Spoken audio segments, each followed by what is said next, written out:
This is 3 News Daily. Hello, everyone. Welcome back to 3 News Daily on this Thursday, January 11th. I'm Stephanie Haney. Thank you very much for being with us here in Northeast Ohio. Today, we can tell you that the suspect wanted for a double murder in Mansfield is now in custody. 22-year-old Javante Jones was captured in Columbus. He allegedly shot 2 18-year-olds in Mansfield last year and is being held in the Franklin County Jail until he can be extradited to Mansfield. Now, 3 News has learned that the Lake Catholic High School teacher fired for alleged inappropriate conduct is now charged with crimes. Andrew Pixer has been charged with 4 counts of sexual battery. He was fired in December following an investigation into those allegations. He's scheduled to be arraigned on Tuesday. Now, the state of Ohio has suspended the license of the Parma Heights daycare operator where a man allegedly raped a toddler. This comes after our 3 News Investigates team revealed the daycare run by Tanya Ball was cited for 9 violations last year. Those include failure to show proof of required first aid, CPR, and child abuse training. Ball was operating the daycare at that home on Big Creek Parkway illegally as her license was for a different address.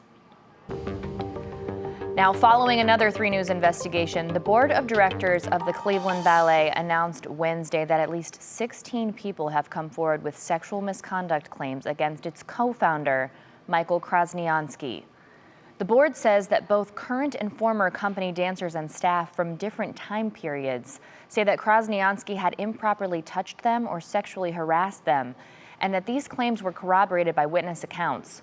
Krasniansky has denied this. However, the board said this is why Krasniansky resigned from president and CEO of the Cleveland Ballet in November, shortly after the board opened its review into allegations against him and his wife and fellow co-founder, Gladys Guadalupe.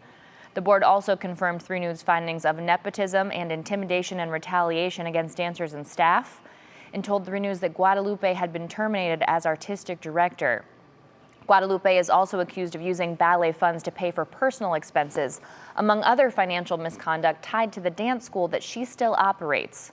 Board Chair Dr. Michael Frank praised the company for pulling through a gut-wrenching time at the Cleveland Ballet, saying it delivered, quote, some of the most memorable Nutcracker performances ever while the investigation was ongoing. Now, moving forward, Timur Bordasenkov will lead the company in its upcoming performances as the newly named artistic director.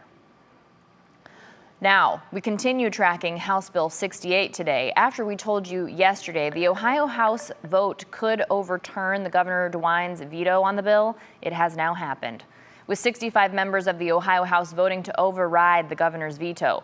House Bill 68 would have banned gender-affirming care for minors and stopped trans athletes from playing in girls' and women's sports. Now the decision is in the hands of the Ohio Senate, and they plan to vote in just 2 weeks. The ACLU's deputy policy director tells 3 News he believes the Senate will have the votes to override the governor's veto. Meanwhile, on the other side of the aisle, lawmakers who voted to overturn the veto say this is the best way to protect women and children. And in health news, we're seeing more cases of viruses in Northeast Ohio. Dr. Frank Esper at the Cleveland Clinic told 3 News a post-holiday COVID spike alongside a rise in cases of typical winter illnesses like the flu and RSV and even strep make this surge very much expected. While the CDC didn't come out with a recommendation about how we should all be wearing masks per se, health experts noticed cases of COVID and other respiratory viruses drop with masking. 3 News asked Dr. Esper if we might need to pull the mask back out this season. But we do know that when you try to protect yourself against one virus, you have a tendency to also protect yourself against a bunch of others because they all use the same way to cause an infection. They're trying to get into your nose and into the back of your throat. That's where they start their invasion. So, there's no main recommendation that everybody wears a mask. You're certainly not hurting yourself, though, when you do so. And you might be helping prevent an infection. Dr. Esper says these viruses will likely stick around until the end of March or April. All right, that's it for today's edition of 3 News Daily. Thank you for being with us. We appreciate you wherever you're watching or listening. Have a great day. We'll be back here tomorrow with more of what matters most to you in Northeast Ohio.